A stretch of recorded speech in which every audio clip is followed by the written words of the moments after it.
अहम खबर शेयर करेंगे आपके साथ। सदर के खत पर इलेक्शन कमीशन का मुशावरती इजलास, सदर की तरफ से पोल डे मुकर्रर करने पर मुशावरत हुई है। इजलास की सदारत चीफ इलेक्शन कमिश्नर कर रहे हैं और सदर के खत को गैर आइनी करार दिए जाने का इम्कान है। इलेक्शन कमीशन सदर के इक़दाम की आइनी और कानूनी हैसियत का जायजा लेगा। अकील अहमद हमें ज्वाइन कर चुके हैं, उनसे बात करेंगे। अकील, आगाह कीजिएगा इजलास के हवाले से मजीद क्या डिटेल्स हैं आपके पास?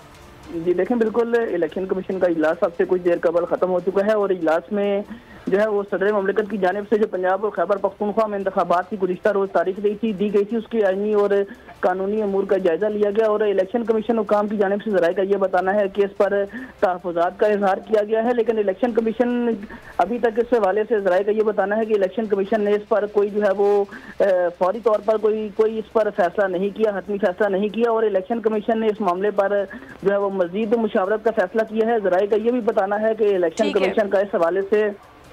बहुत शुक्रिया अकील अहमद।